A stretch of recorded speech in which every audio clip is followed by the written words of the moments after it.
Welcome to Rates and Barrels. It's Thursday, November 13th. Derek Van Riper, Eno Saris here with you. On this episode, we will attempt to recreate our live show from First Pitch, Arizona. Had a bit of a mishap with the live recording, unfortunately. Shout out to our friend James Gale for trying to save that for us. Unfortunately, it was not salvageable. But the good news, we had a lot of great content, and we get to experience something that was a lot of fun just in a second take. So I just wanted to start today and kind of ask you, how'd your trip go overall? Oh, it was fun as always, man. I mean, the funny thing is that I didn't see that much baseball, which is okay because we see so much over the course of the year. I saw, a couple innings at the introductory game, but spend most of the time talking to people. And just talking baseball, all sorts of people there, the Pitcher List group, Baseball HQ, RotoWire, everybody sends everybody there. So it was really good to see, old friends. We saw the home run derby, did see Tony Blanco Jr. hit a ball 123, and hit a kid with it. Hit the kid in the hip. He was okay. Yeah. At least at the time of his exit from the berm area, he was no longer in tears and appeared to be walking fine on his own. It was funny though, because the kind of things that happens, like James Anderson and I co-own a team in Devil's Rejects 20. I talk about it sometimes, 20 team, 28 keeper. We have Tony Blanco Jr. and he's right on the cutting line. Like he would be one of our last protects, which you're in the league, and I'm admitting this to you, but that's all right. I think it's probably obvious from anybody who looked at it, be like, oh, they have Tony Blanco Jr. And he hit balls 117, 119. He hits the ball really, really hard. He also struck out like 36% of the time in the minor leagues last year. And while we're watching in the home run derby, me and James turn to each other and go, yeah, we're keeping him. He was hitting big kid homers though too. They were getting out by 20 plus feet for the most part. They were not opposite field homers in the home run derby too. Kind of fun when you see those. But and then we saw the All-Star game, which on Sunday night, which was a lot of people had gone home by then, but we still had some fun at that one. Just a really fun week of just seeing all sorts of presentations and getting people's takes on things and just seeing old friends, like I said. Yeah, thanks to Brent Hershey and Ray Murphy from Baseball HQ for putting that whole event together. Great team over there doing just a phenomenal job with the conference. It's getting to the point now where there are breakout sessions and you have a difficult choice to make at almost every opportunity where there's more than one thing you want to see. And you have to choose one, unless you can loop around and have that conversation with the presenter later on, which is the best thing about the event. You actually have the opportunity to do that. It inspires us for ideas for the show, so really excited about that. We did see Kevin McGonigal hit a really long foul ball, so that's that was 118 or something. Yeah, that was the other kind of scouting. Just oddity had to be there sort of thing. That was in the Fall Stars game on Sunday night. We had good ramen. We had good barbecue. A lot of good times. We had a mishap, I would say, during the Family Feud hosted by Sam Wershing and Michael Govier, Palazzo podcast crew. A lot of fun at that game, but I spiraled a little bit after Family Feud on Saturday night. We had, the question was, which undrafted player, which undrafted pitcher, what was it? Put up like 7 first half wins, I think was the number. 7 first half wins. Yeah. And wins is just not my wheelhouse. It's not something I think about too hard. And we had narrowed it down to our response was either going to be Griffin Canning or Chad Patrick. And unfortunately, I chose Chad Patrick, which put us out of the Family Feud. We had a 2-0 lead too. We blew a Yankeean lead there. Yep, that was the most disappointing part of it, but still a lot of fun playing. Get to meet some of our listeners and viewers out there. Saw Duke for the first time. Lou Gleish. Duke was on our Family Feud. Yeah, Duke was there. Duke was there for that humiliation. So welcome to the crew, Duke. You have suffered your first great Rates and Barrels loss. Hopefully there are not too many more to come on that front. More W's in the weeks, months, and years ahead. And to get there, the theme of our episode was, what did we learn in 2025? And the joke at the beginning of the episode was, we don't really get to talk about stuff anymore at the end of the season. We just go from regular season to playoffs. I don't think even had a congratulatory note to everybody about their season. People that listened to the show that did really well. I don't even know how your season went. At least I didn't until Saturday when you told me for the first time. But for people who weren't in the room, how did your season go? Did you have a good year, an average year, a great year, a bad year? Like, what was your fantasy baseball season actually like in 2025? There were a lot of highs. The TGFBI a third overall finish is the highest I've ever done in an overall. And I don't usually manage to win an overall because I figure I managed to win my league. My league is going to pay me out. And if I don't think too hard about the overall, maybe things all sync up and I get in the overall. And this time I didn't think about the overall, and it worked out that way, where I just dominated my league and got into the top 3 for the overall. That was a high for me. A fun thing was over at NFBC, you have these things called draft and holds, DCs, that are 15-team draft and holds. And all of my teams were top 5. None of my teams were first, though. I got like a couple 2s, a couple 3s, and a 5. Made me feel like the process was good.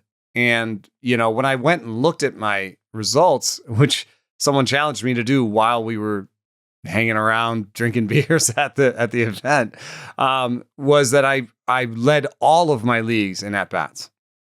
All of my DCs, I was first in at-bats.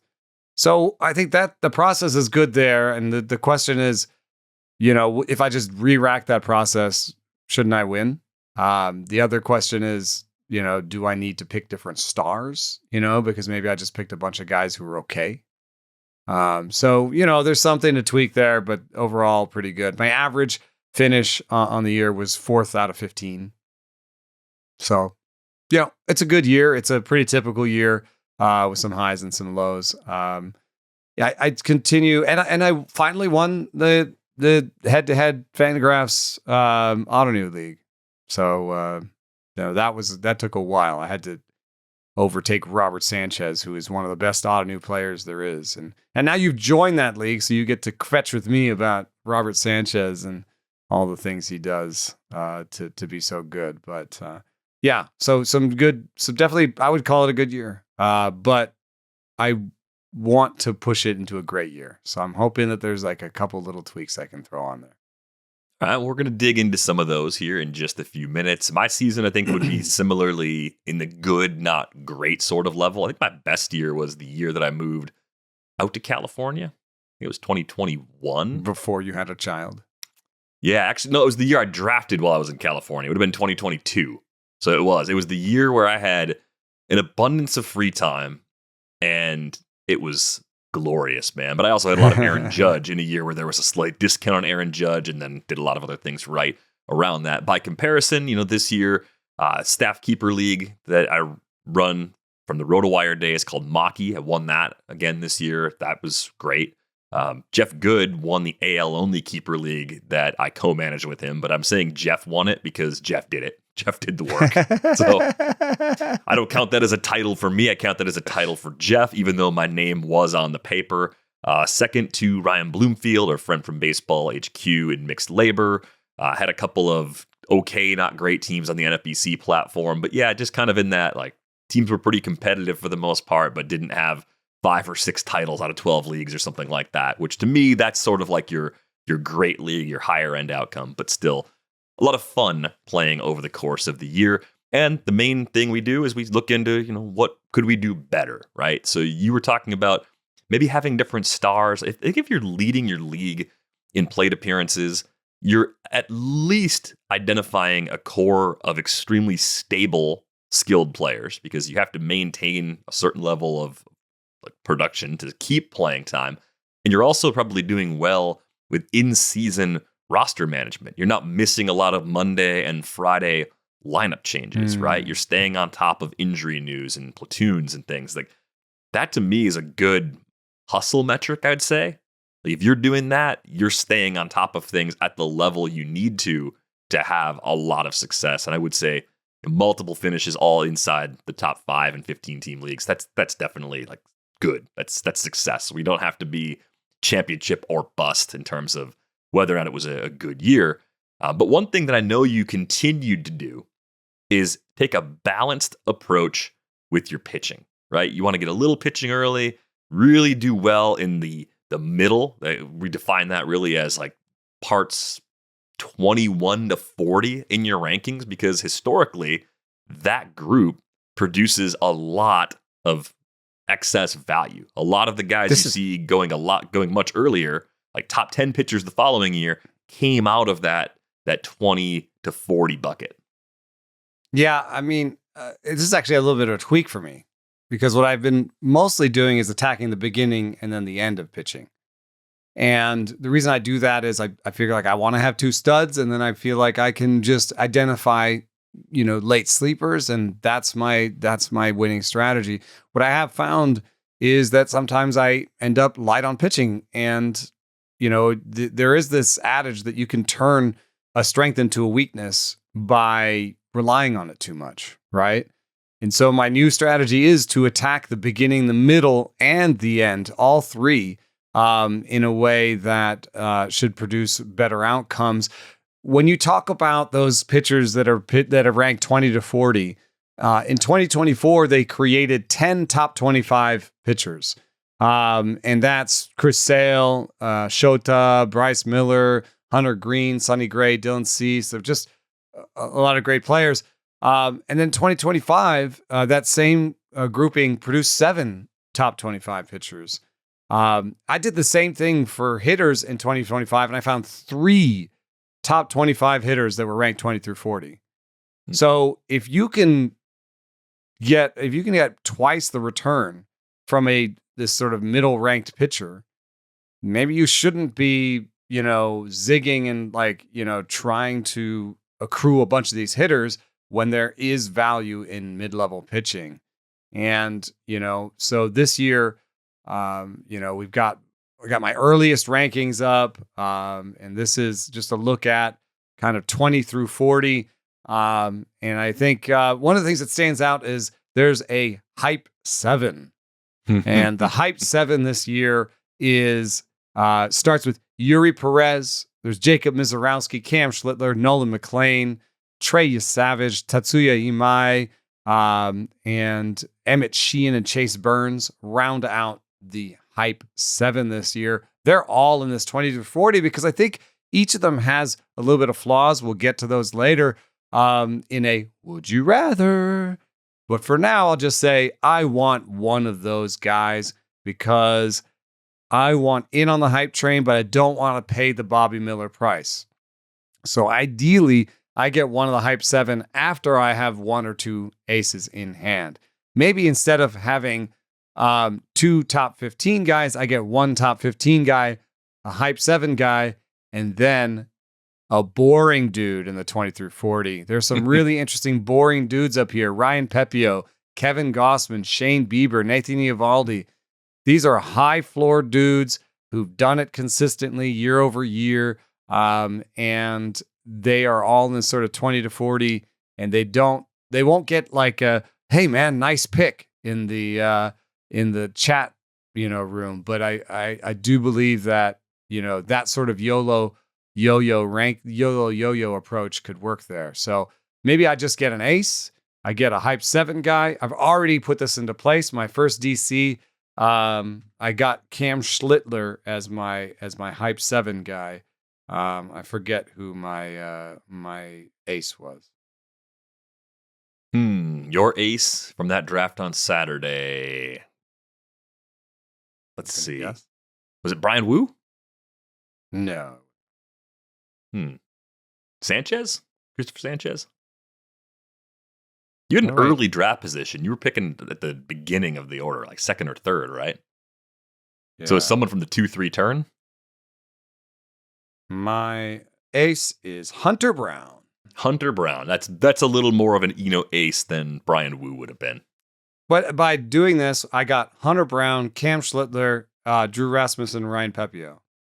So that's my new kind of approach to a staff is maybe, don't have to take that second starter super early and push that down into more of a middle thing. And in the meantime, I was able to pick up a lot of hitting, and Cade Smith was my number one reliever. So anyway, that's a little tweak to my approach is to take my second starter a little bit later and my third starter a little bit earlier, basically, and try to get 2 in this 20 through 40 ranking. Yeah, I think ahead of that hype group, there's a few names that pop on your list, and maybe even 1 or 2 that go a little above this group. Sandy Alcantara is not in this pocket. I think you have him ranked slightly earlier because he finished the season on such a high note. I think I'm trying to decide if I'm comfortable waiting until that point for an ace. The initial answer is no, based on my experience from Saturday. I waited too long to start addressing starting pitching.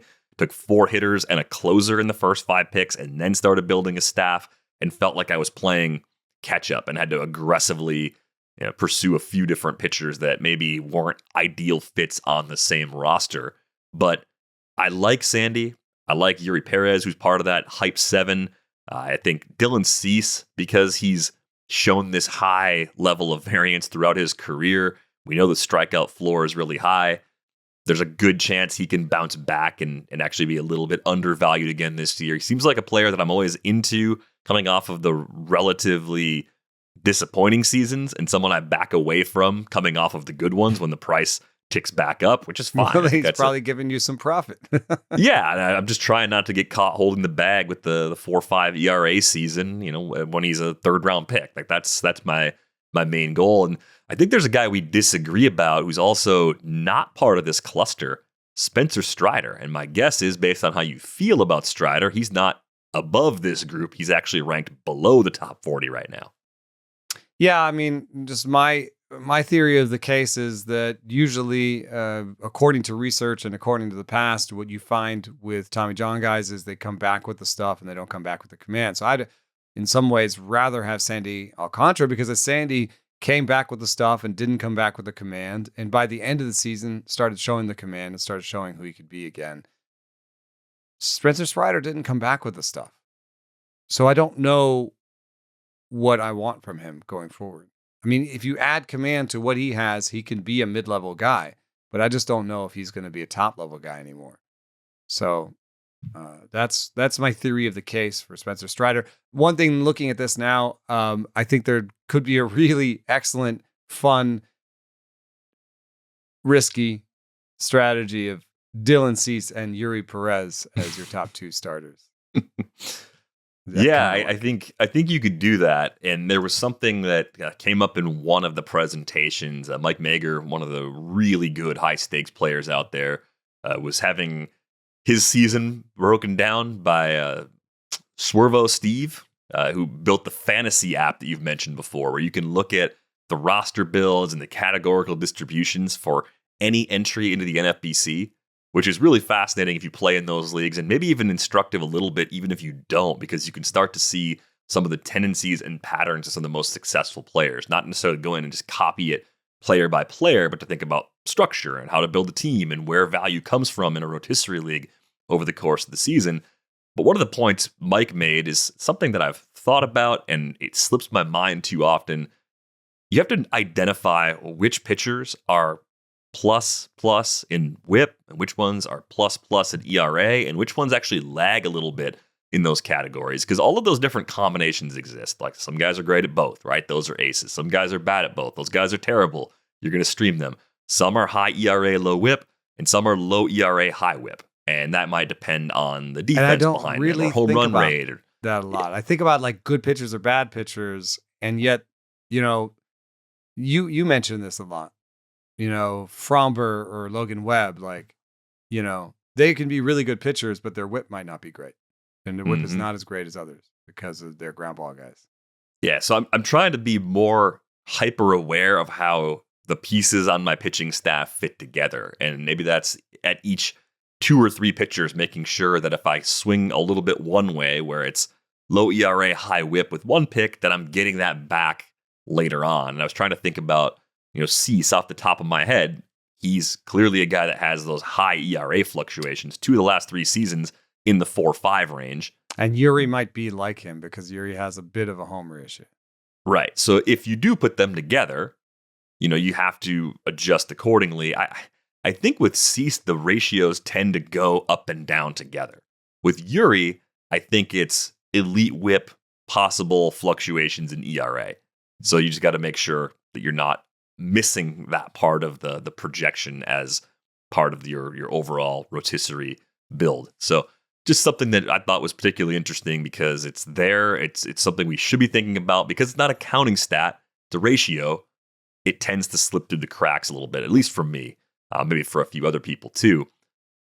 Here's the would you rather you were hinting at before, though. So if you're living life in the 21 to 40 section of Eno's rankings, you're going to find a mix of those older, boring guys. I love that Ryan Pepio, man, life comes at you fast. Ryan Pepio is 28 years old, and a year, 2 years ago, especially when they made that move, when he got flipped to Tampa Bay in the Glasnow deal, where could we go from here? Pepio could be on the rise. Like it's still entirely possible. We have not seen the best season of Ryan Pepio's career yet. So as far as the old and boring label goes, like it would be easiest to remove that from him. But he's not part of this group. He's not part of the limited big league experience. We've seen you less than a year.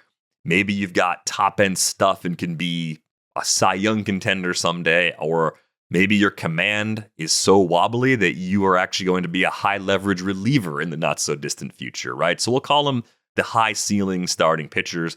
This would you rather features a group of 5: Nolan McLean, Jacob Misiorowski, Cam Schlittler, Chase Burns, and Trey Yesavage. And I was looking at the very early ADPs. The range is like pick 116 to 158 on average, with McLean going the earliest, Yesavage going the latest. I don't think the gap with Yesavage being 25 picks behind Burns is even going to exist anymore because the playoffs happened. There will be recency bias from that. Yesavage pitched really well overall in the playoffs. So that little gap is already going to close. I would actually present to you an argument that more often than not, at least in the early part of draft season, you're likely choosing one from this group and the others might run off before your next pick. There's a chance you could get 2, but most likely you don't want to have too much from this group, but you do want some exposure to it. So who do you like out of this quintet? Who is your favorite if you're taking one bite at the apple with the high ceiling starters in this range? First off, I don't want to set the min pick on anybody. I just yeah, it's true. I think the thing is that all of these guys have flaws. The weird part of it is because Nolan McLean walked 4 times as many lefties as righties as a percentage, and I found him very tentative against lefties. Jacob Misiorowski, we know he loses command randomly. Cam Schlittler, there's a command issue a little bit. The breaking balls get fewer whiffs than you'd expect. There's, I think there's some questions here. I'm previewing the fact that, this might be my pick here. Chase Burns, he's a 2-pitch guy right now. He can't command the changeup. And even though those 2 pitches are really good and Strider level good, like young Strider level good, we had games where, guys would just wait on one of the pitches or the other. We had games early on in his career where people would just keyhole his fastball or his slider and hit those hard and far. And then as great as Trey Yesavage's run was through the postseason, it's a very unique mix of pitches with a strange grouping of movements. And then we have 94 location plus. We have poor command for him that goes back to the minor leagues and goes back to his scouting reports. So every one of these guys has a flaw that's inherent. If I had to pick one, I'm taking Jacob Misiorowski, but if I had to pick 2, it might be Cam Schlittler. And what I've found is if I wait and I don't want to set the min pick and I'm waiting to see when these guys go, the sample size so far is 1, but I ended up with Cam Schlittler in a draft where I was waiting to see where the hype 7 would go. So I think McLean, as you can see here, he's already number 1 on this list. If I'm waiting to kind of see where they go, I might have to see McLean go and then take Misiorowski or Schlittler after that. Yeah, this group is just ridiculous overall. I'm tempted to take Chase Burns first of the bunch. I think if you look at it from the pure scouting grades perspective, I think even the most updated scouting grades favor Burns as someone that has the triple-digit fastball, 2 breaking balls, seems like good enough command. Innings-wise, there's probably a mostly flat distribution of innings. I think Yesavage might be best positioned and Schlittler might be best positioned to have the largest workloads of them all. But the entire group, I think, is going to be managed somewhat carefully. And that might just be as little as days off around the All-Star break, different things like that they can do to dial back the starts. I don't think any of them are extreme workload concerns. I think the funny thing is that there's this overwhelming fear people have about Great American Ballpark. We've talked about it for years. I don't think it's as tough to pitch there as people make it out to be. A lot of examples over the years of pitchers being very good there. Go back to Cueto, Luis Castillo, Sonny Gray, Hunter Green.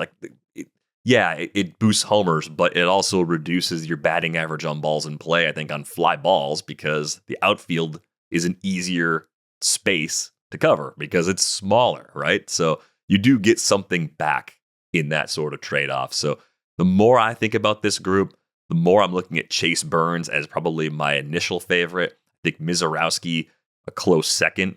And I guess the other follow-up, though, is let's just say you're building that even sort of roster you were talking about before. You got one ace early. You got an SP2 before it came to this pocket. If that ace SP2 combo skews a little bit older and more established, is there a scenario where you double tap with back-to-back picks from this group? Are you comfortable with that amount of risk at this price, or do you feel like that's taking on too much variance in this range, given the Pepio, Bieber, Gausman types that you're going to see kind of sprinkled in around this bunch? Actually, I think it'll be likely that one of the Hype 7 will be my number 2. Because, wow, okay. I mean, I just think where I have them ranked and how difficult it would be to get 2 starting pitchers out of the top 20 and then get, now I'm starting to really go away from hitting. You know what I mean? If I have 2 starting pitchers and then get one of the Hype 7, then I've left some really good hitters go by. So I think this will be likely be one of my number 2s. And so I think with the sort of YOLO yo-yo approach, I'm most likely just to get one of these and then try to get a more established guy. I see guys like, I mentioned Bieber, I mentioned Gausman, but Bryce Miller is pretty nice and established. Even a guy like Nick Lodolo, I know Miller and Lodolo, there's some health risks there, and maybe we'll learn some more and things will be bad. But at least they, in terms of production, they're pretty well established. And Lodolo got to 156 and 2/3 in the regular season, so you can look at 2026 and probably put a no limit projection on him. It's more of, does he break again, given the various injuries he's dealt with? It was a leg injury that I think that's been the most problematic one for him so far as a big leaguer. So not as bad as a shoulder or an elbow, but it has cost him a lot of time over the years. And then maybe you're a little bit worried about the velo dipping a little bit. But I think the way he mixed pitches in 2025 makes me feel pretty good about Lodolo. I think he's solid where he's going right now, and he's probably going to end up on a good number of my teams. Speaking of health, one big question, our takeaways from 2025, we wondered, should spring health updates carry more weight? The reason it's tough is because you think about February and March, information trickles in every day. Someone leaves a spring training game early or a workout early, and until the next day, you may have a complete unknown as far as the severity, right? Something that's minor is easy. It's easy to remove someone from a game with something minor that time of year. There's no reason to push it. So something happens at 3:00 in the afternoon, your draft's at 8. You can get a little bit of a discount, maybe a lot of a discount, depending on the nature of the injury and who's involved. Is it worth it to take the discount with the uncertainty, especially with spring injuries? Yeah, maybe this is because my main event had Gunnar Henderson and Jackson Merrill on it, and we thought that was an amazing combo to start the season. Didn't turn out to be so amazing. It did not. And I remember the Mookie Betts scenario pretty well, where he lost all that weight. And even Kyle Tucker had a spring injury note, I think. And then, the list actually were, you kind of look through March injury updates. You get Tyler Stevenson, Jordan Walker, Freddie Freeman, Giancarlo Stanton with the double tennis elbow, Josh Lowe, Gunnar Henderson, Royce Lewis, George Kirby with the shoulder, Ranger Suarez, Tyler Mahle, Michael Kopech, Chris Bubich, Luis Heel, Lucas Giolito. I mean, you could say punt the whole bunch. And yes, I mean, you'd lose on Freddie Freeman, but you would avoid Gunnar Henderson, and Royce Lewis's season was terrible. For the pitchers, I think it's fairly more obvious, I guess, that it's a bigger deal. If they're not pitching in spring, I think you kind of want to avoid them. Taking a discount on George Kirby did not turn out to be a great idea. And even if you did take the discount on Ranger Suarez and profit off of it, you waited a long time for that profit. And I don't even want to put Chris Bubich in here, because Chris Bubich was not really a guy we were drafting. The late flyers, it doesn't matter if you still take the chance on them, even outside like the top 200 picks. You're getting to the range in a lot of drafts where those players get dropped at some point anyway, even if they're healthy. Yeah. There is one last one, though, that I didn't say. Pete Crow Armstrong had a little hamstring tightness, was removed early from a game. There is a note. It exists. There's a note right there. If you drafted that day, you were like, oh God, he's supposed to, make his money on his hamstrings, and his hamstring's tight. Like, what if he doesn't steal bases this year? So I don't have like a top line thing for you that can be like, avoid anybody that's hurt in spring or has an injury note. Because I would hate to have thrown all these guys out and also thrown Pete Armstrong out. That would have been a bad season to avoid. So I guess the question is, has he sat for multiple days? Is this a real thing? Has he gone for an MRI? That's what we're going to be parsing in spring. We always parse it that way. But I'm going to say that I'm going to be a little bit more pessimistic about players that have a March injury note. I'm just worried that like they'll look back on this season and say, man, I broke my toe in the spring and I was never the same again. Or like I hurt my oblique in the spring. I just never could get going. And I don't know if this is science or pseudoscience or somewhere in between, but I'm just going to be a little bit more pessimistic about March injuries. I don't think that's a bad approach, though, because I think even with a lot of very good reporters trying to get injury information out of teams, the information is still imperfect. And that ranges from the extreme where, it's the Astros, like Chandler Rome talked about on the show a few weeks ago, where you don't even get the sense that they had their own return to play situation figured out. Their own protocols were very flimsy, but then the information being provided for a while wasn't good. And then that sort of changed. They were providing regular updates, like detailed updates in the sense of where everybody was and what they were doing.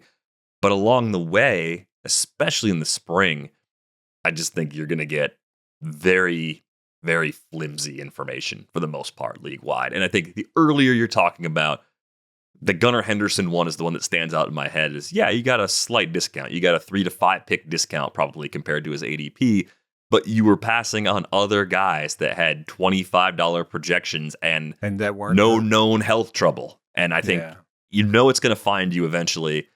So that's not enough of a discount. If Gunnar falls, a round or two, then you're probably thinking a little bit more about that risk-reward balance maybe being worth it.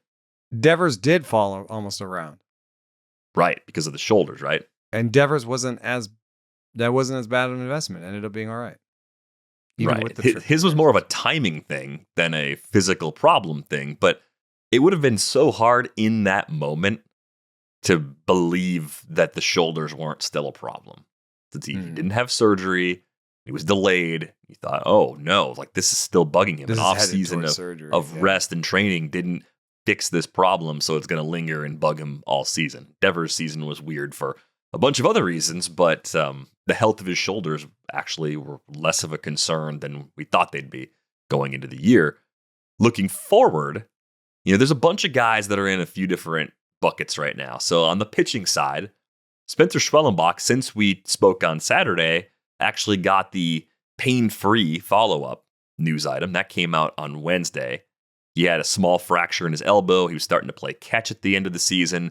So there was at least, prior to the weekend when we were drafting, there was at least one little data point suggesting that it wasn't a horrible scenario. We had a little light at the end of the tunnel.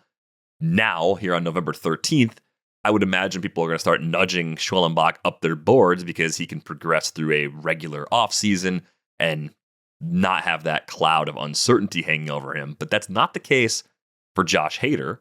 He never made it back from his capsule injury, so we don't know where he's at this point. So there's a lot of risk on Hader as an early closer. We did get a very brief look at Michael King in the playoffs, but his second half was just littered with injuries. So that one's in the uncertain bucket for me. Plus, you're talking about a guy who's a free agent. We don't even know where he's going to pitch in 2026. Bieber, we get to see for a decent amount post TJ in the second half. We've also learned that he's staying in Toronto, so we got more information there. Kyle Bradish fits into the guy that came back from Tommy John and pitched really well. 47-10 strikeout to walk in 32 innings is phenomenal. And that was with location numbers that looked great and stuff numbers that were actually a little below pre-surgery. So maybe Bradish actually gets another uptick in stuff between now and opening day. And then there's one more in that Hader bucket, and that's Cade Horton. He got shut down at the end of the year with that rib injury and did not come back. But because that was a rib, it wasn't a shoulder or an elbow, I'm kind of like more okay with Horton. I kind of feel the way about Horton that I felt about Schwellenbach before we got the most recent update, where in the right circumstances, I could probably just say it's likely fine, and the cost is not ridiculous on Cade Horton right now, right? Cade Horton's ADP, November drafts, pick 171. Like, that's not really breaking the bank for a guy that looked like he was really figuring things out in the second half of the season. I'm always going to prefer a guy who showed us something to a guy who didn't show us that he was healthy. It's similar to these discussions we're having about spring. If he's not healthy right now, I mean, the flow chart should be, is he healthy now? Yeah, if yes, maybe draft him. If no, probably don't, And so Hader's going to be last on this list until he gets there. And so there's going to be a different answer to now, and then there's going to be maybe a different answer in spring when they're pitching in front of us and we can see numbers and we can see velo numbers in particular, and we can see how deep they're going into games. And, that's a big one. We knew from Ranger Suarez's usage in the spring that something wasn't right because they were, throwing him on the backfields, throwing for 1 or 2 innings when other people were already up to 3 and 4. So we knew something wasn't right with Ranger because of that. But right now, if you're asking me right now, I'm going to take Bradish and Bieber over the whole group because they pitched. And they pitched pretty well. And they looked all right. I'm going to take King in the next group because he pitched, but it wasn't great. The command wasn't there. And then, in the did not return groups, I'm just going to take Schwellenbach first because I think the upside is the highest out of those three. But Hader could climb these ranks by coming back in spring and throwing his regular velo. I do want to point out, though, that Hader's command is really iffy year to year. And that my theory on command is that it's a small injury or it's just a small thing that's bothering you that keeps you from really putting all of the pieces of your delivery in the same space over and over again, basically repeating your delivery. So if Josh Hader has this injury, could it manifest in a season where he's on the field, but he has one of those years that Hader's had in the past where the walk rate is high and the results are not great. So Hader is always one of these guys that's in the circle of trust, quote unquote, but he's like the guy I trust the least in the circle of trust somehow, even though he keeps pumping out these really interesting seasons and really great seasons. I did want to point out real quick, we looked back at Jeff Zimmerman's injury grades and found a really interesting finding, which was that for the most part, his injury grades were successful and were worth following. So the A's, the 90 percentile injury guys, they had the most median IP, 146 median IP. 52% of them were over 140 innings pitched. So the A's did what they were supposed to do. The B's got 129 median innings pitched, and just less than half of them had over 140. And the C's got 107 median IP, and only 38% of them were over 140. So A, B, and C seemed like they were worth following. A really weird thing happens at the bottom with the sort of E's, D's, whatever, the worst injury grades, these 70th percentile and lower. They had 128 median IP, and almost half of them, 46% of them, had 140 IP.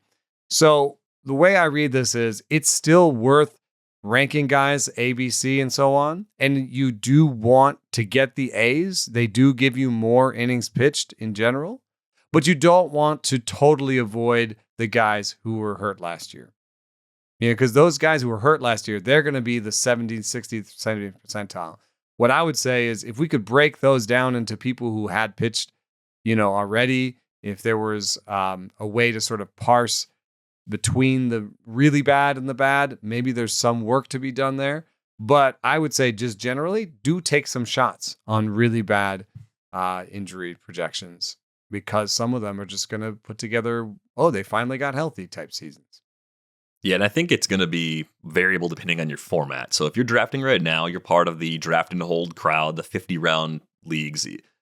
Maybe you can take 2 health grade F pitchers out of 50 picks, and I think that would be a reasonable amount of risk to take on. If you take too many guys like this and several of them break, or if you come back and they're not very effective, you are going to be in a bad way. But I think some names that sort of, at least at the first glance, make sense for me as part of this group. Maybe you throw a dart on Shane McClanahan or Joe Musgrove or Grayson Rodriguez. And I think each of those guys, present unique levels of risk. I think Shane McClanahan is the riskiest and somehow is the most expensive. But if Shane McClanahan is the healthiest of the bunch, he's probably the best of that group by a pretty wide margin, right? So you may have to think about that given the current discount you're getting. It's about pick 250 or so. I don't know if I'd go much earlier than that based on what we know right now.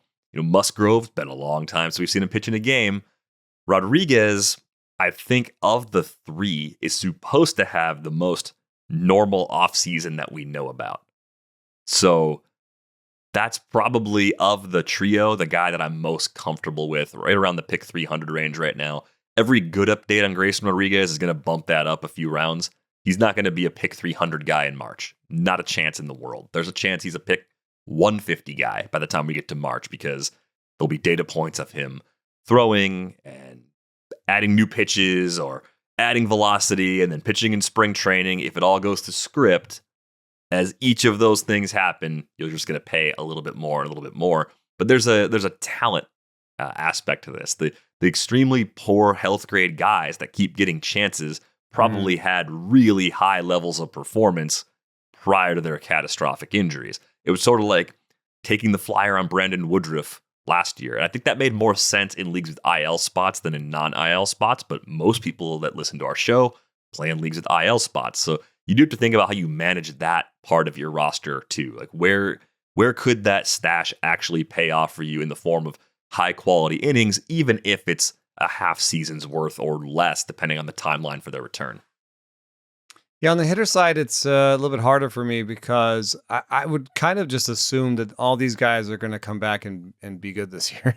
That's like my baseline assumption is that injured hitters aren't going to continue dealing with this, because we've just found that in the past that we've put the injury prone title on hitters too early.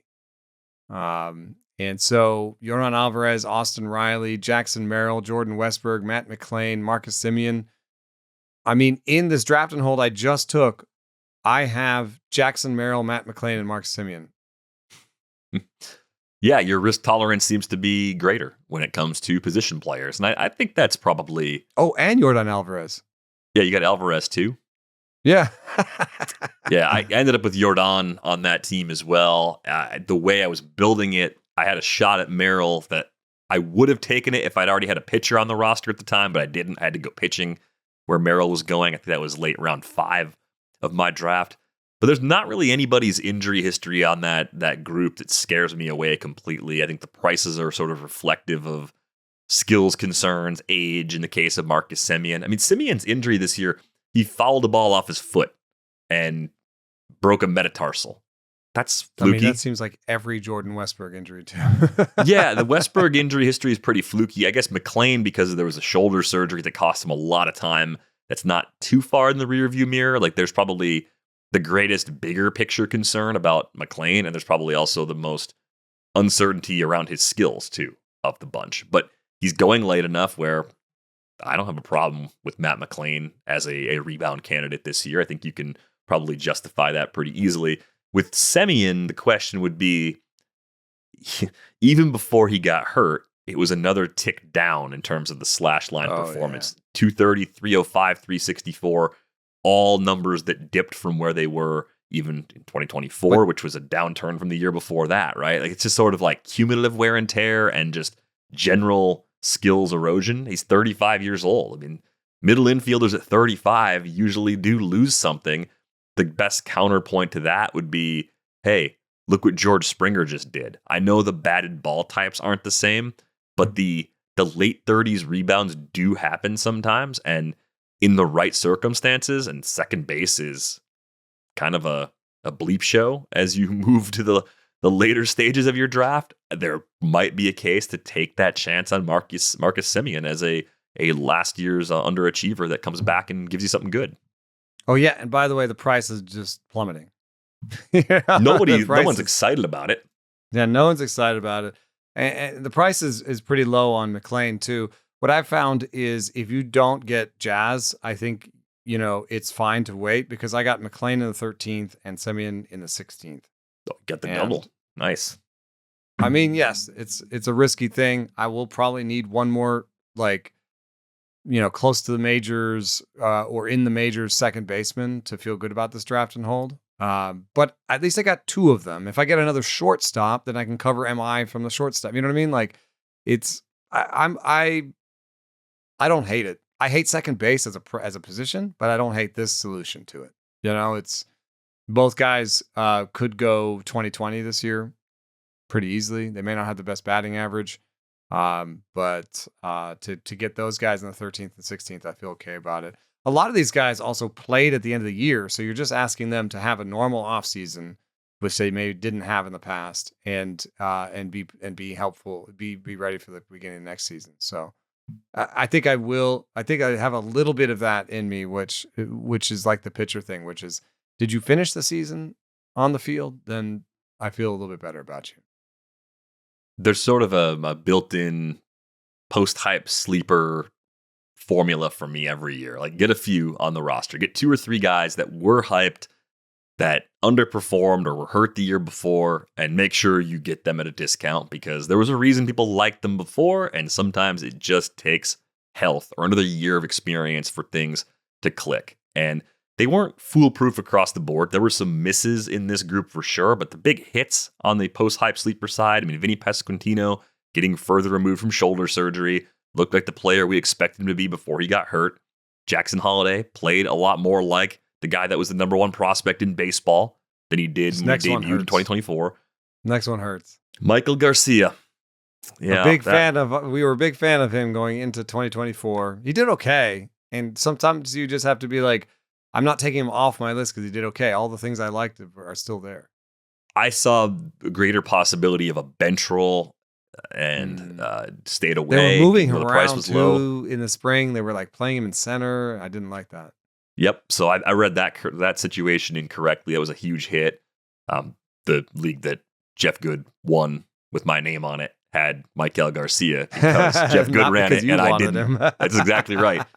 So another shout out to Jeff on that win. Tyler Soderstrom, I think, was a little bit easier to see coming. A post-hype sleeper in the sense of, a catching prospect that made it pretty quickly through the A's system. First rounder that had a lot of untapped potential. And in the second half of 2024, you could see it. Like you could see some improvements under the surface. So that one I think was sort of like an elementary, like you probably should have seen that if you've played fantasy baseball before. That was a lower level breakout. Rate. Like, come on, what are we doing? Going into a minor league park with hitter friendly tendencies. Like he was hitting pretty well in Oakland the final year of the Coliseum. So we could see that one coming. Joe Adell and Jonathan Aranda, I think, were a little harder to see coming because Adell, I felt like we had to wait forever. And Aranda, in up and down opportunities, would destroy AAA and struggle in the big leagues. And I know defensive it's hard. Liabilities, too.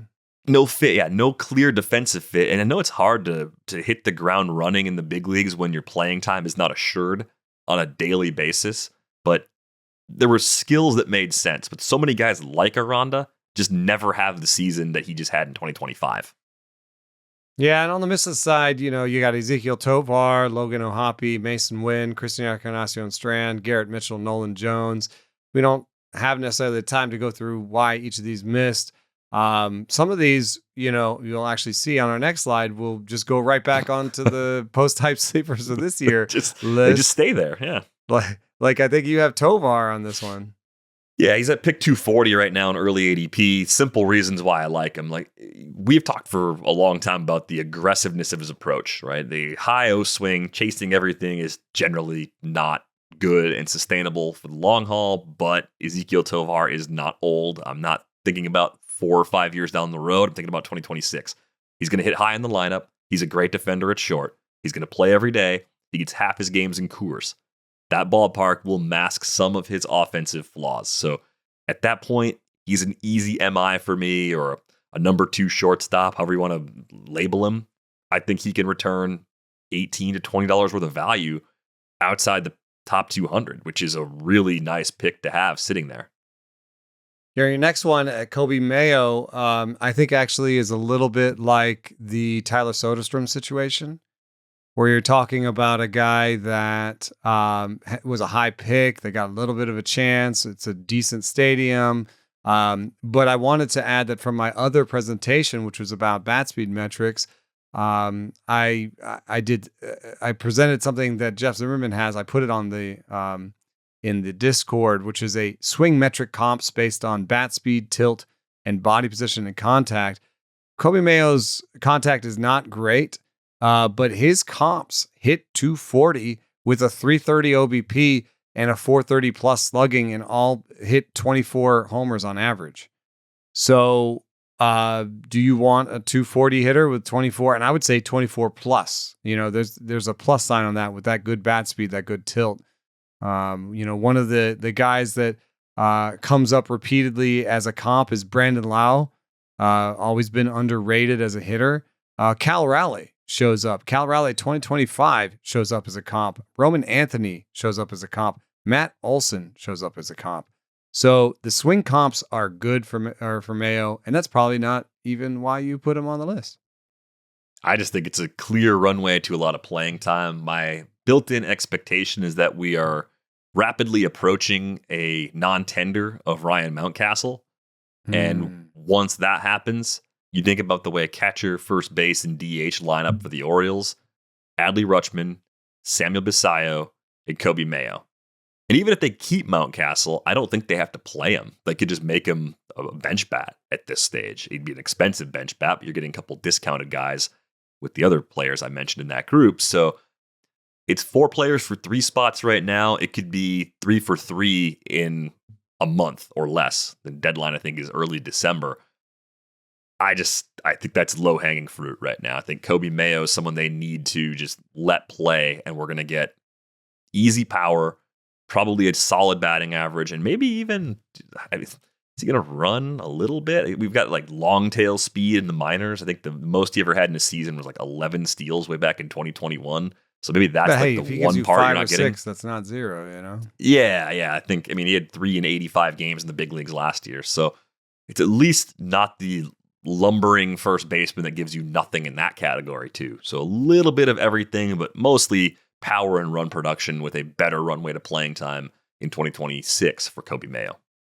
I got a couple infielders that I like that are post-hype that I think will play every day in the coming season, and will have a little bit of power and a little bit of speed. I'm not sure that Brett Beatty will play in New York. I have to put that out there because there could be all sorts of different things that happen with when you're playing for the New York Mets. The bar is pretty high. Do they want like a 2.5 to 3 win player like Brett Beatty, or do they want to trade him and turn him into something better?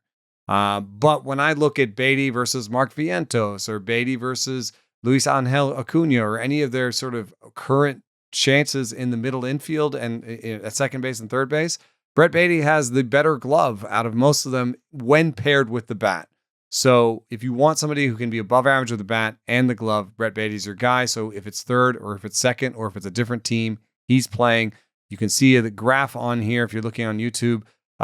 He just basically started hitting the ball harder over the course of the year. He's always been a guy who hit the ball hard. He tried to lift the ball for a while, and I think that just got him away from who he is. So I think he just settled into who he is. It's not going to be a guy who hits 30 homers. It's going to be a guy who hits 20 to 25. But if he hits the ball hard and on the ground, he can have better batting averages and better OBPs. So I'm actually pretty into Brett Beatty this year. Christian Moore has obvious flaws with his contact ability, but the other graph on there is Christian Moore's pull rate. And as his pull rate went up at the end of the season, so did his WOBA and so did his power. So Christian Moore is a guy who's, I think, very obviously painted into a starting role. Maybe a bad batting average, but I believe in the power. So Christian Moore is on there. And then lastly, if you want a pitcher, Andrew Painter is staring us in the face right now. He's the 5th starter on the Phillies. I think obviously they're going to do more work, and I think he'll probably go into the season as a 6 or 7 starter. But 6 or 7 starters can get you 100 innings. And if you look at the stuff that's up on the page right now, you'll see that his curve, cutter, and slider are all plus pitches by both stuff and command. The fastball is a pretty good pitch. I would say it's above average for a starter. And then maybe he'll stop throwing the changeup and the sinker that are depressing some of his numbers in the minor leagues. They don't look like great pitches. I bet you he throws those back and becomes a 3 breaking ball, however you want to see it, 2 breaking ball, 2 fastball guy, whatever it is, 3 breaking ball, fastball guy. I think he has what it takes to succeed in the major leagues. Yeah, it makes sense. And I think there's some organizational trust with Caleb Cotham as the pitching coach there, too. Painter's still so young, it's easy to forget. I mean, this is a guy that turns 23 in April, and he's been on the radar for what feels like 4 or 5 years already. A lot of that missed time, of course, from Tommy John surgery, but tons to like underneath in that mix of pitches. I had Christian Campbell on my list. I just think that's like, why wouldn't you like Christian Campbell? The question is going to be playing time and how the pieces fit in Boston, but you're getting a discount on him right now, so I think he's going to end up on a few of my early teams.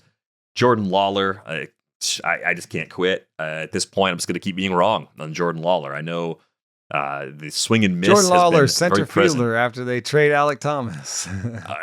Yeah, I mean, or third baseman if they don't bring back Eugenio Suarez, but Yeah. I feel like Suarez wants to go back there. I don't know if Mike Hazen and the D-backs want to bring him back at the price he's looking for, so that might be the odd fit. But I think we hit the point with Lawler. There's just nothing left for him to prove at AAA. He's been at that level for parts of 3 different seasons now. I guess it's not obscene to send him back down, but I think he's probably good enough to play some kind of role. The frustrating thing, 34.3% K rate in 108 plate appearances in the big league so far. But like Painter, he's been on the radar for so long. He's had some injuries baked in there. I'm going to see where this movie goes. Like I think there's a chance it all actually works out fine for Lawler in 2026, even though there is definite risk of a veteran ending up on that depth chart. I think our last guys, just to cover them quickly, because we're always running out of time, but our last guys are the same guy, actually, in a weird way. They are guys who were thought of really well as prospects. They have really obvious contact flaws, but they have great gloves, and their gloves are probably going to get them a role. Garrett Mitchell on the Brewers and Carson Williams on the Rays.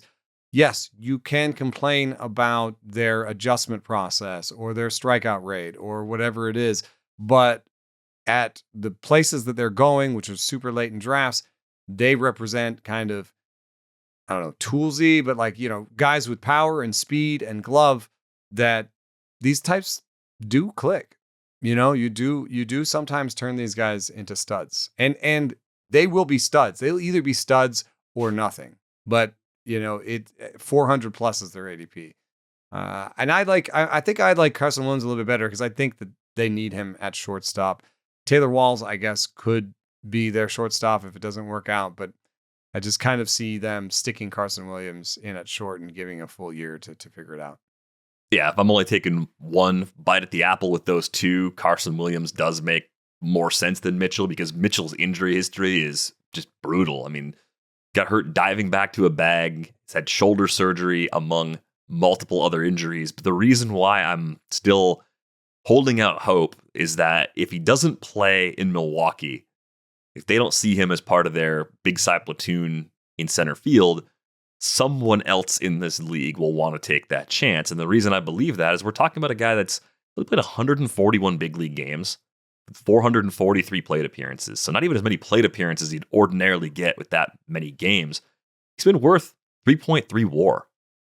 That's a good player. That's a difference maker. That's above the fold of what you can usually find inexpensively in free agency. So just the defense alone, even though there is swing and miss, is really intriguing. 13 homers and 23 steals in 28 attempts in those 141 games. From a roto perspective, I think it's actually very good. He gets a bump in OBP leagues too if you play in that format. So I'm not quite ready to quit on Garrett Mitchell. Early ADP decisions, I mean, there's a few we can get to. We'll kind of fly through these, right? Like Nick Kurtz is the obvious one.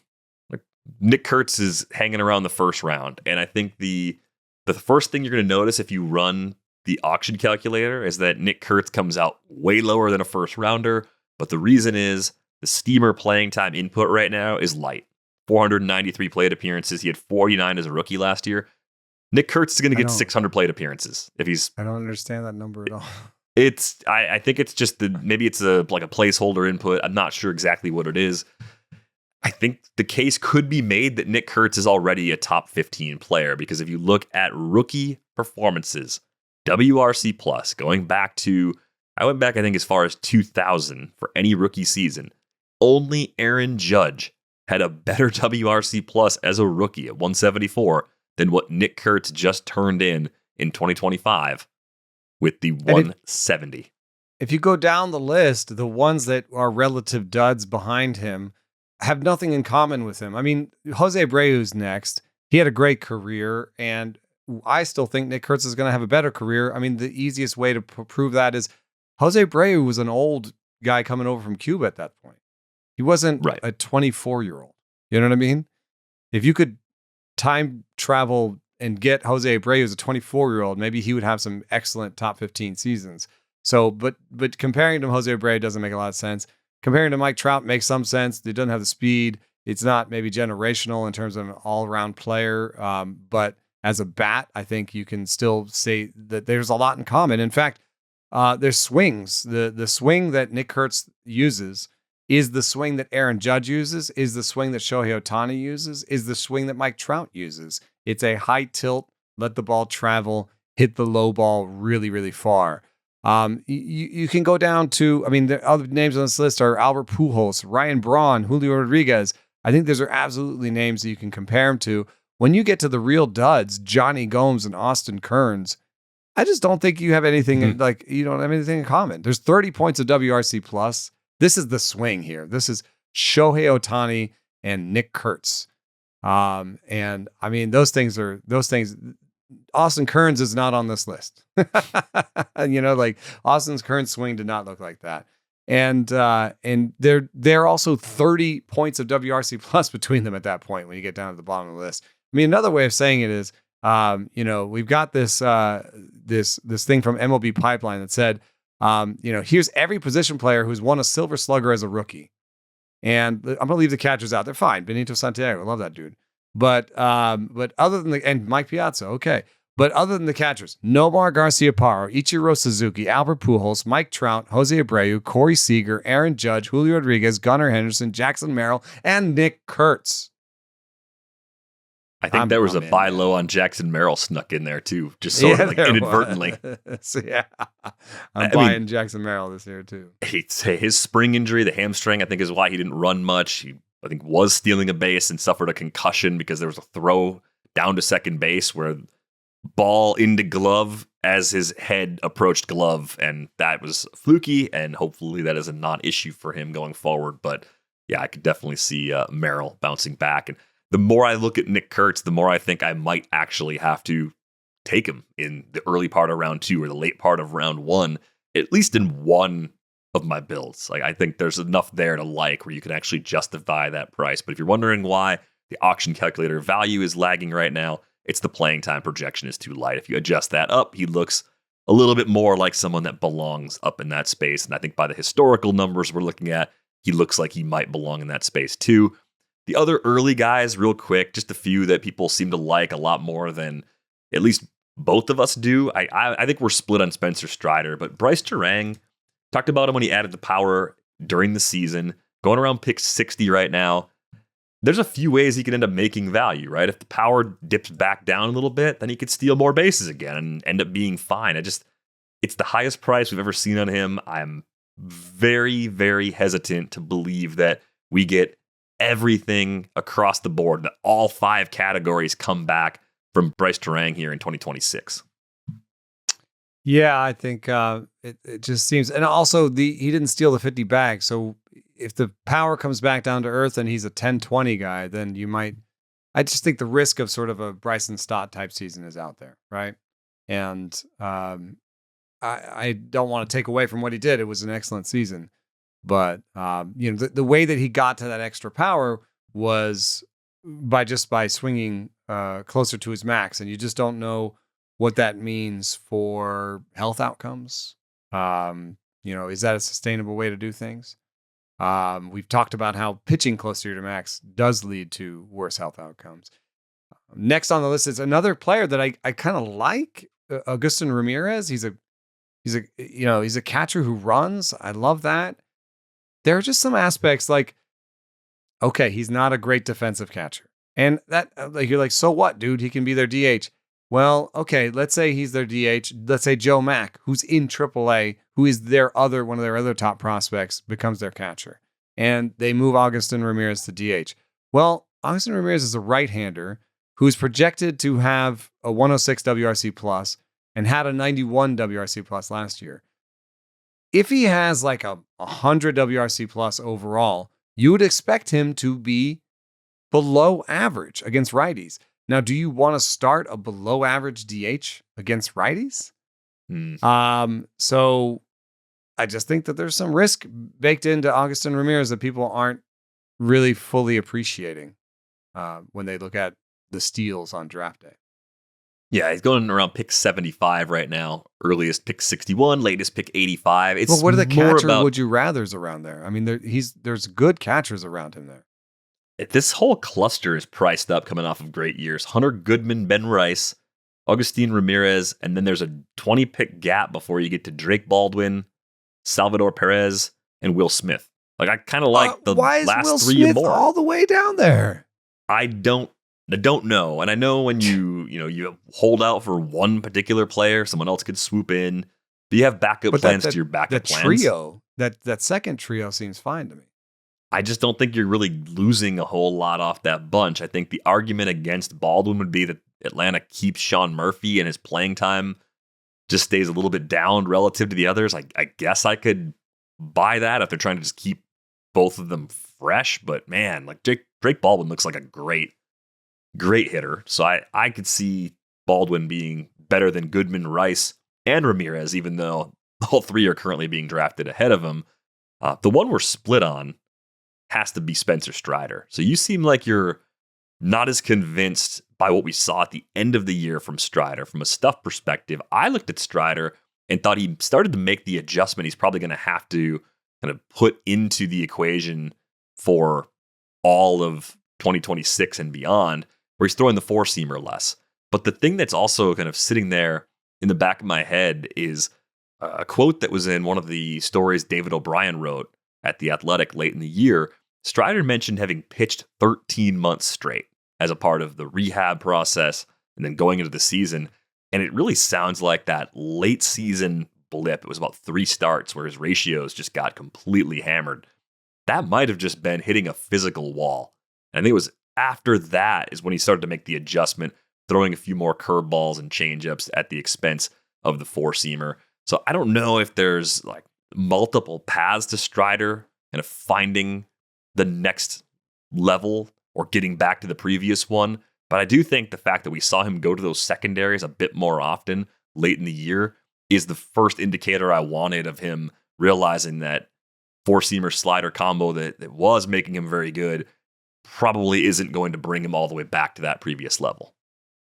Yeah, I mean, it looked desperate to me, and the stuff plus in September was 94. Location plus was 90. He didn't have a single pitch that was above average by stuff plus. I don't know. I don't really see it. I guess the one thing you can say is that his strikeout rate was decent compared to his stuff plus. I mean, his stuff plus for the year was 96, and he had 24% strikeout rate, slightly better than average. But that's not really good. It's not good enough to go where he's going. A 24% strikeout rate with a 10% walk rate is average almost. It's very close to average, and he's going higher than that. So I'm out. Cal Raleigh had a great season last year. We love it. Just deserves all the kudos and perhaps the MVP. I'm having a hard time taking him in the second round, knowing that his approach is to get the ball way out in front. His strikeout rate has always been high. And, the only way he got to a 247 average was by hitting 60 homers. I mean, that's really literally because his BABIP was still low. It was a 248 this year. So if you give him anything less than 60 homers, you're giving him a lower batting average. So I think the most likely outcome is he hits 230 with, 35, 40 homers. And I don't like 14 steals. I'm not betting on that either. So I don't see it necessarily being worth a second round price tag. I want him to repeat. It'd be fun if he did, but yeah, I can't go into the season with the expectation of that built in. I think we maybe compared him to Salvador Perez a few years ago. Sal had that season where he popped for 47, 48 homers. That was not followed up with another high 40s home run total. I think that speaks to the wear and tear of playing the position. It's just so hard to expect something like that. So yeah, I think there's going to be a lot of analysts and players that just look at the Cal Raleigh price and decide to let him go by because you're probably taking on more risk than you want with that second round pick, possibly late first round pick where he's going. His ADP sitting around 15 right now. So it's like Tatis, Raleigh, Gunnar, Lindor, Nick Kurtz, Churio, Tucker, Vlad. They're all one big cluster, and I have a really hard time. Speed from those other guys too. I think Raleigh's going to steal like 6 or 7. 7. Not fun to be a wet blanket on a guy that either have will middle school kids win MVP or be the runner-up in the MVP right, that gets announced totally. here on Thursday. But here we are. We're wet blanketing away. Easier to be a wet blanket when it comes to relievers like Carlos Estevez and Jeff Hoffman, where you have a whole bunch of offseason left. You don't even know that they will be the closers on their team. Yeah. And the stuff hasn't been going in the right direction for either of them. I have a slide. Yes, this one. This is Jeff Hoffman's velo. It was 97 to begin the season, and it was 95 in September, and then it recovered in the playoffs to a whole bunch of 96. We saw him being really tentative with the fastball and trying to throw the slider and splitter more than the fastball. We saw him lose command because of that. I thought that did not look like I felt like the team was always sort of biting their nails when they put Jeff Hoffman in. So I wouldn't be surprised if they go get a reliever to supplant him, or if somebody internally, like even a Louis Varland, just takes his job at some point. But my over-under on Jeff Hoffman saves next year is probably around 11. The problem, if you want to use Louis Varland as a closer, though, is you can't pitch him every day because you're not going to win every day. So if your goal is to get Louis Varland to 162 games next year, you probably got to use him a little earlier in the game. But the fact that Ross Atkins has already suggested that they might go get an upgrade, or that Hoffman's not necessarily the closer next year tells you a lot. Like if you don't believe the chart, like believe Ross Atkins in this case. But it was a tough watch for Hoffman before the Rojas homer. Still feel bad for him that happened, that he hung that slider and Rojas took advantage of it. But absolutely no guarantee that Jeff Hoffman is more than a partial share of saves being drafted like he's the guy, probably because of the contract they gave him last offseason. But it's pretty clear the Jays are big spenders. Big spenders don't have to stay as committed to a player like that in the role with that money. They could have a $10 million setup guy. It's not that big a deal. No. It is interesting to put that in the context of like, can you learn from the playoffs? And what did we learn from the playoffs? Because, Jeff Hoffman may just have been a little down and maybe he comes back in the spring. He's 97 again. And we're like, oops, got that one wrong. And that's totally plausible, but it is still information that we got. I mean, another way that it might go is a Trey Yesavage, goes too high because he looks so great. But, there's still something about his command that could be a problem. Roki Sasaki looked like he was establishing himself as a closer. I don't know if he was necessarily a closer one, but maybe a second closer for everybody. And then his team decided they'd rather pitch all starters than him in the ultimate game. So yeah, and also if you look at it, the Ks and the walks are not great for Roki. The stuff is, but the Ks and the walks are not. So I haven't actually made my decision on Roki. I could see me taking him as a second closer. I thought about it before he went in my last draft. So I don't want to say I'm out on Roki Sasaki, but don't take him as a first closer, I don't think. I think there's too much risk there. Yeah, min pick so far 145 in November, so late 9th round in a 15-teamer. I mean, that's second closer price tag, I think, for a lot of people out there. I don't usually like to take a second closer before the 10th round, though. I don't know. It's just a weird, it's like a numbers bias for me. I just like, nope, too early. Yeah, it's a little more of a draft and hold thing that I'm comfortable with because if you feel great about the role, it's probably worth locking it in. And in this case, we have no idea. There's a few different ways the Dodgers could go with Roki. Andy Pages, 4 for 51 in the playoffs, made that great catch, trucking Kike Hernandez into the warning track in the process. But he had the worst playoff run of all time, according to Mike Petriello's tweet. Worst ever, but like, does that mean anything? Like, he was a 4-WAR player before that. 40 plate appearances or something. It's just a bad run. He was the 16th ranked outfielder in the Fangraphs player rater this season, 5x5, 12-team leagues. So probably a little discount on Pages that wouldn't have been there if they had been eliminated earlier in the playoffs or just hadn't made the playoffs at all. Again, we talk a lot about alternate timelines in the multiverse. Like that's the multiverse I really want to live in. The one where the Dodgers missed the playoffs. That would have been great, but it didn't happen that way. At least not in this one. I think if there's a buying the dip off of the playoffs, I'm buying the dip for Mookie Betts and Andy Pages. And I think Pages at least has one, but Mookie doesn't have a dip. No. Pick 29 for Mookie. Is that enough of a discount? I want it to be a little bit lower than that, but I do want to point out that at the beginning of the season, when Mookie Betts had lost 20 pounds of body weight, his bat speed was 68, which is the worst monthly bat speed that he's had since we've tracked bat speed. In 2023, he lived near 70 miles per hour, and then in September, he was 69.7. So we also know that in 2023, he was doing bat speed training, that he at some point stopped doing that, and that he some point restarted doing that in late 2025. So I'm going to give him the over-under on homers. 18.5. Oh, I was stuck somewhere between 19 and 20. I give 21.5. All right. So you're taking the over on my line. I'm a little bit more bullish on him. Yeah. Actually, the good news for you is if you take the earliest drafts off, so the stuff that was happening probably before the season was over, and you just say November only, you are getting a little bit of a discount on Mookie now. Pick 40 is the earliest he's gone in November. Pick 59 at the latest. So that gives you an average of like 49. I mean, if I'm getting him in the 4th round, I feel pretty good about that. 3rd, even then. I mean, because you have to, my argument is the batting average is going to be good. The runs average will be good even if he's good. not physically ever the same player. Yeah. He'll run a little. He'll play a ton.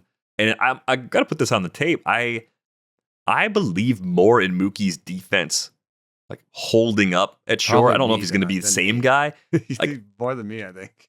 I just Mookie's a phenomenal athlete. The fact that he even got it up to this ceiling is what gives me some faith that it'll age. There are some pretty numbers well. that say he was the best defensive shortstop this year. I just don't believe them, but they exist. Right. So I don't think he's going to go from that to, oh no, we got to get a new shortstop. I think he'll be good enough there for another year or two to maintain that as part of his role and value for the Dodgers. Conservative projection, even let's take your over under, is for like a 275, 280 with 18 homers and 20 steals.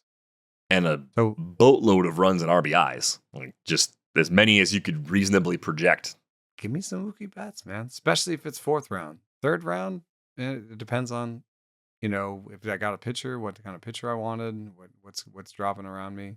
But hey, I'm more into it seeing the November dip actually being there, because the initial snapshot I had him a little bit higher at the point where I still wasn't comfortable with what I was likely to get. Drafting. He had a little bit better early playoffs, and then it got worse. I think it was based on September. His September was good, right? Or even most of his August, too. So like those last 6 weeks or so of the regular season, I think were us thinking, oh, Mookie's back. Here it comes. Mookie's going to be Mookie again. And then we looked in the playoffs and he wasn't. Kind of went back to the guy he was for most of 2025. But I think you've said this many times before. I believe it to be true. If you lose a bunch of weight during the season, it is really hard to get it back. And I think we saw that play out. Right there. Yeah, makes a lot of sense. All right, we are going to go. The second take of the show was even longer than the first one. I guess the first one, they were just going to play the music and push us off the stage because we had 75 minutes. So we had the luxury of the podcast. No the first one either. No preamble, right? We kind of just had to go. And that was with some technical difficulties with our PowerPoint the day of, too. We were just crushing it that day. But join our Discord with the link in the show description. I've been putting some ramblings from my Saturday draft in there just to tell you what I think was going well and what I think was maybe not going well within that build and with some of those players. Be sure to like this video if you made it all the way to the end on YouTube. Hats off to you. 82 minutes on YouTube is a long, long time. We appreciate you. That's going to do it for this episode of Rates and Barrels. We're back with you on Friday. Thanks for listening.